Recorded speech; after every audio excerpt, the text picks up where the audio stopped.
So let's suppose you want to do some research. You have recognized the issue, clarified the problem, but you really don't have the manpower in-house to do the research. So you're going to hire a research firm to do the work for you. So maybe you're watching this video because your plan is to become one of those consultants and provide that research expertise. So let's go the route and let's look at if we were to go external to hire someone to do the research for us, then what we would need to do is to develop a request for a proposal, an RFP. So what we want to do is discuss what are the parts of an RFP. So first let's define an RFP. So this is a solicitation. And that's a solicitation to research firms, okay, inviting them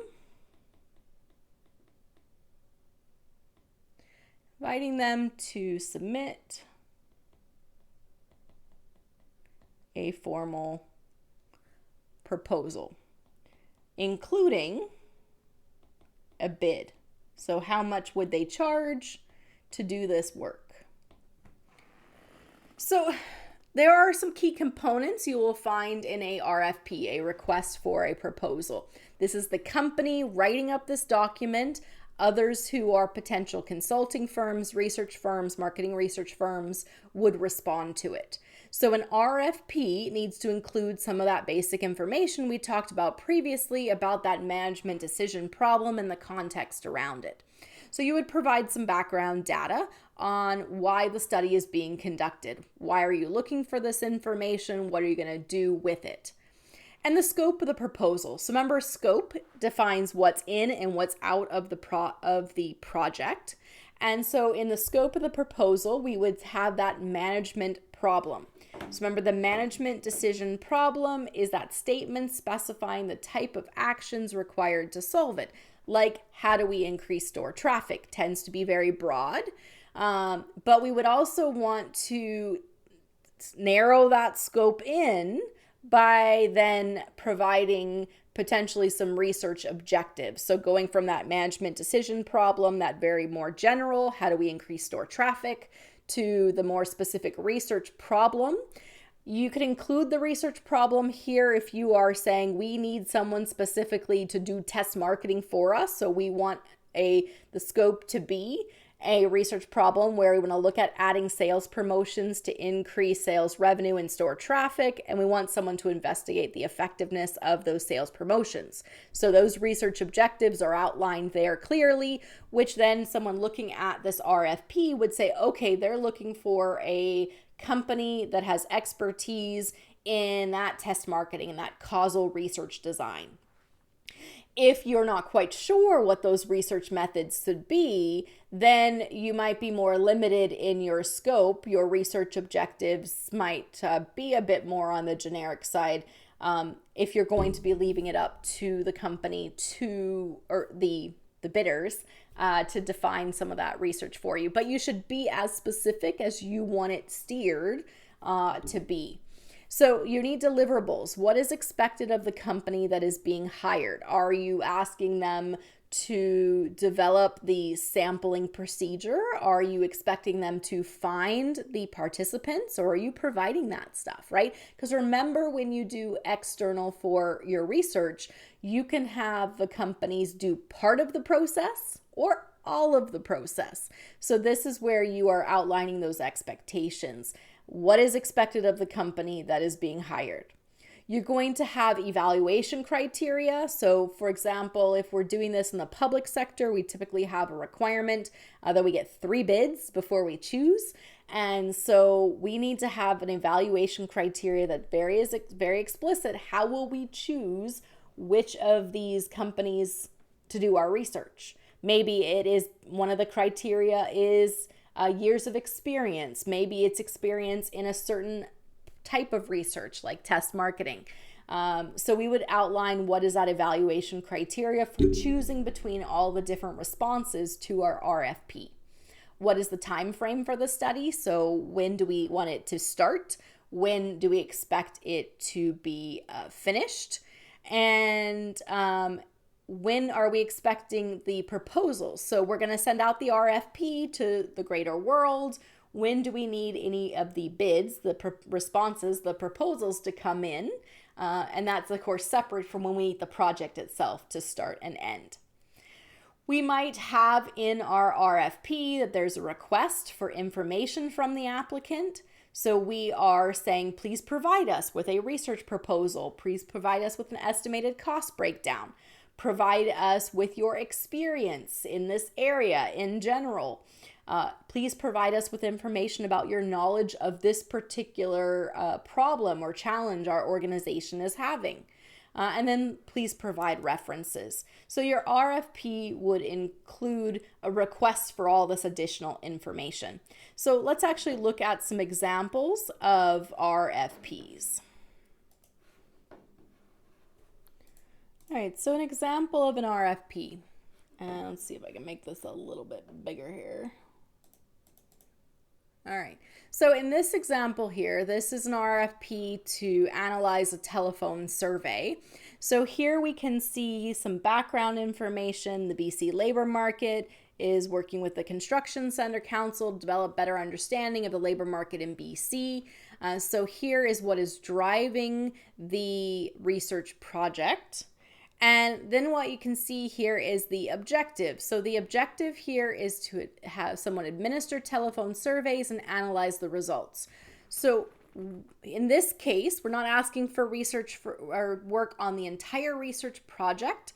What we need here is someone who can actually do the data collection and analysis, but the list of participants can be provided to them. So we've already identified who should be the population and simply just the legwork in terms of collecting the information by actually doing the phone calls. That's what we're looking for in this RFP. And so here we have some deliverables. The deliverables are to generate a random sample from that greater group, pilot the survey, administer the survey. So again, with the surveys, we want to test it out first and make sure that the questions are clear and that all the options to the possible options people would give to these questions are available in the choices. So we always want to pilot it first. Then we do the administration of the survey, then prepare some data tables and a written report and a PowerPoint presentation. So again, we're looking at, we'll just switch back here, background, scope of the proposal, what's in, what's out, the objectives here, making it clear that in this case, it is not all the parts of a research project.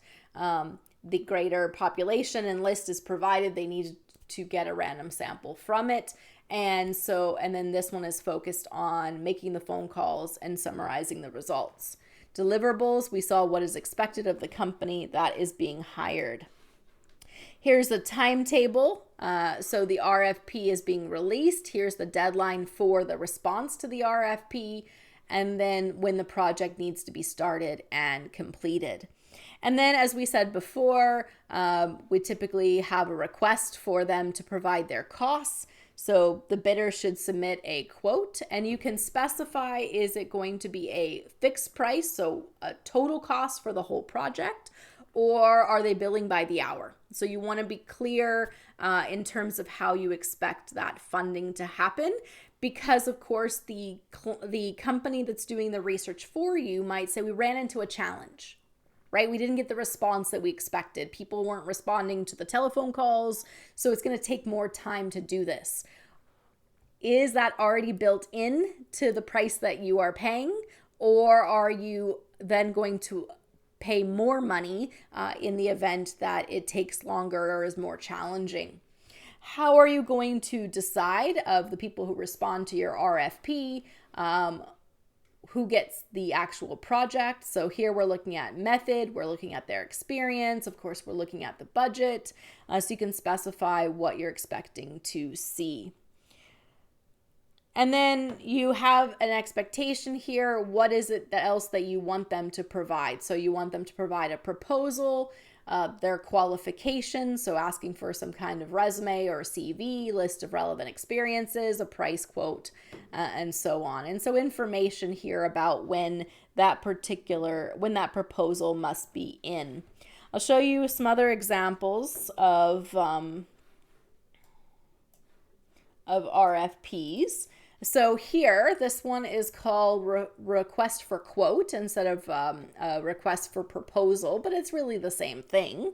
And in this particular case, Red Deer Polytechnic was looking for people to do research about workloads and do an analysis of what workloads look like across post-secondary.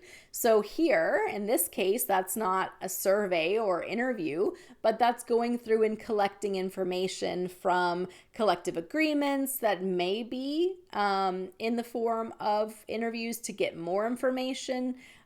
But at this, I think, is left a bit up to the discretion of the researcher to decide how that's implemented.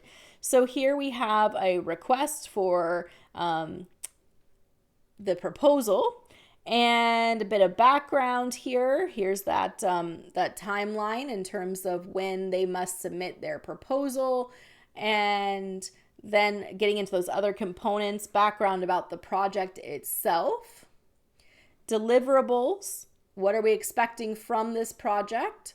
And so you can see a bit more broad here in terms of consider other institutions, consider fairness, holistic recommendations. And so in this RFP, because it is not saying you have to do a focus group or you have to do a survey or this is secondary data analysis, collecting information from public documents, it's not being specified here. So you can see that that deliverables and that scope is a bit more generic.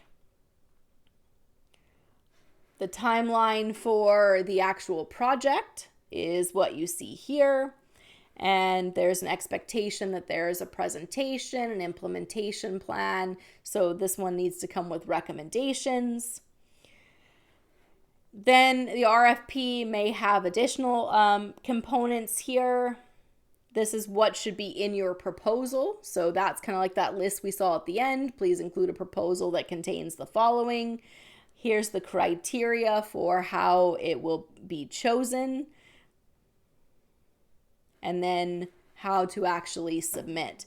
So just to go back to our list here, remember background, scope, deliverables, evaluation criteria, time frame, due date, and then we're asking for cost breakdown. We're asking for the proposal. You might specify what is in that proposal, how it is formatted, and then you have researcher experience and references. So I really encourage you to actually just Google, let's just leave this, let's go here. So just Google RFPs and see if you can find other examples. They should have those same key components. So this one is a request for proposal for a project where we're optimizing sensor networks. And so if we look at this one, for example, we have when the proposal is due. You have who is involved in the project. Here's the background about the organization. You can request up to $150,000 for this project. So we're asking for a cost and a proposal budget, but the max you can ask for is $150,000. Here's the objectives. The objectives is to improve forecasting and modeling, advance the optimization of the network. Here's some guidance, some scope, what's in, what's out. And so here defining some of the research methods. Here we have our deliverables. They want a literature review. We want some guiding documents. And then how long does this project last, start and finish? Some additional information. Here's the evaluation criteria, how we're going to choose who is going to provide, who's going to get this research project, and then some additional information for about what should be in your proposal. So if you Google RFPs, you'll find lots of different postings for projects, and they all contain these similar dynamics here. Background about the company and the project, scope, what's in, what's out.